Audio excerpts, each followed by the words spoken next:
Hello students, इस video में हम देखने वाले हैं बॉन्ड लेंथ क्या होती है। ओके, तो बॉन्ड लेंथ का मतलब ही ये होता है कि किसी बॉन्ड की कितनी लेंथ है, कितनी लंबी वो बॉन्ड है। तो हम कैसे नापेंगे?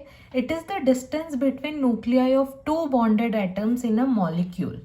दो बॉन्डेड एटम्स के बीच की डिस्टेंस क्या हो जाएगी? बॉन्ड की लेंथ हो जाएगी। ठीक है, जैसे दो एटम्स हैं यहाँ पे, ये एक एटम है, ये दूसरा एटम है। ठीक है, इनके बीच के न्यूक्लियस है, न्यूक्लियस के बीच की डिस्टेंस, इन दोनों के बीच के न्यूक्लियस की distance, this is called bond length, या this distance is called bond length. किसी बॉन्ड की लंबाई क्या है? उसके दो न्यूक्लियस के बीच की डिस्टेंस है। इसको हम पिकोमीटर में नापते हैं। ठीक है, अब ये जो बॉन्ड लेंथ है ये किस तरीके से, किस चीज़ पर डिपेंड करती है वो समझते हैं। सबसे पहले बॉन्ड लेंथ इन्वर्सली प्रोपोर्शनल होती है बॉन्ड ऑर्डर के, नंबर ऑफ बॉन्ड्स के। तो बेसिक सी बात है कि अगर किसी चीज़ में दो बॉन्ड होंगी तो उसके एटम्स पास पास होंगे। तीन बॉन्ड होगी तो तीन एटम मतलब तीन बॉन्ड होगी तो वो एटम्स और ज़्यादा पास पास होंगे। तो जितनी ज़्यादा बॉन्ड ऑर्डर या नंबर ऑफ बॉन्ड बढ़ती जाएगी उतनी कम ये लेंथ होती जाएगी। इनके बीच में डबल बॉन्ड बनेगी और करीब आ जाएंगे।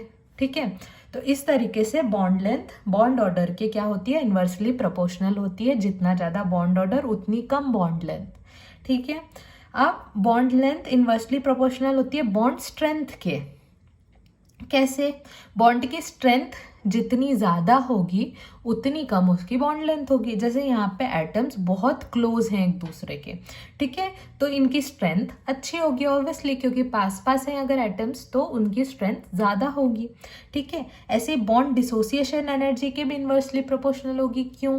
क्योंकि जितने एटम्स पास होंगे उस बॉन्ड को तोड़ना उतना मुश्किल होगा। ठीक है, तो बॉन्ड को तोड़ना अगर मुश्किल होगा तो वो क्या होगी? उसके इन्वर्सली प्रोपोर्शनल होगी। समझ रहे हैं कि अगर बॉन्ड लेंथ है तो बॉन्ड लेंथ किस किस के? या तो बॉन्ड ऑर्डर के, जितनी ज़्यादा बॉन्ड उतने पास आ जाएंगे एटम्स, जितने पास आ जाएंगे उतनी बॉन्ड लेंथ कम हो जाएगी। ठीक है, दूसरी चीज़ क्या बोली? जितने पास पास होंगे उतनी ज़्यादा स्ट्रेंथ होगी, उतनी ज़्यादा स्ट्रेंथ होगी तो लेंथ उतनी कम होगी। सीधी सी बात है। बॉन्ड डिसोसिएशन एनर्जी का भी ये चलता है। अब इसका ट्रेंड किस तरीके से चलता है? अगर आप पीरियोडिक टेबल में देखेंगे तो पीरियोडिक टेबल में अगर आप देखेंगे तो पीरियोडिक टेबल में लेफ्ट से राइट जाने पे क्या होगा? बॉन्ड लेंथ क्या होगी? यहाँ पर लिखा है it decreases from left to right. अगर लेफ्ट से राइट जाएंगे तो बॉन्ड लेंथ क्या होती जाएगी? कम होती जाएगी। ठीक है, क्योंकि एटॉमिक रेडियस भी कम होती जाएगी, एटम्स का साइज ही छोटा होता जाएगा तो बॉन्ड लेंथ भी कम हो जाएगी। अगर साइज ही छोटा होगा तो क्लोज आ पाएंगे एटम्स एक दूसरे के। ठीक है, और अगर टॉप टू बॉटम जा रहे हो आप तो क्या होगी? इंक्रीज होगी। टॉप टू बॉटम जाओगे तो आप साइज इंक्रीज होगा एटम का। एटम अगर बड़े रहेंगे तो उनके न्यूक्लियस के बीच का डिस्टेंस भी बड़ा रहेगा, और अगर उनके न्यूक्लियस के बीच का डिस्टेंस बड़ा रहेगा तो इसी को तो हम बोलते हैं कि बॉन्ड लेंथ का बड़ा होना। ठीक है, इसके बाद if partial double bond character is present it is average of single and double bond. अगर double bond character partially present है तो वो सिंगल और डबल बॉन्ड का एवरेज हो सकता है। कैसे? कि अगर हम ये बोल रहे हैं कुछ आइटम्स ऐसे होते हैं जिसमें पार्शियल डबल बॉन्ड लगा रहता है, बॉन्डेड एक लाइन बनी रहती है, डॉटेड लाइन।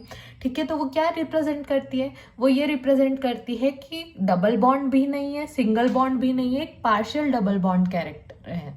ठीक है, तो ये पार्शियल डबल बॉन्ड कैरेक्टर जो रहता है वो सिंगल और डबल बॉन्ड का एवरेज रहता है। अगर सिंगल बॉन्ड की लेंथ जो है और डबल बॉन्ड की लेंथ जो है उसके बीच में पार्शियल डबल बॉन्ड कैरेक्टर आ जाएगा। बेसिक सी बात है। ठीक है, तो इस तरीके से बॉन्ड लेंथ को हम डिफाइन कर पाते हैं, बॉन्ड लेंथ को हम समझा पाते हैं।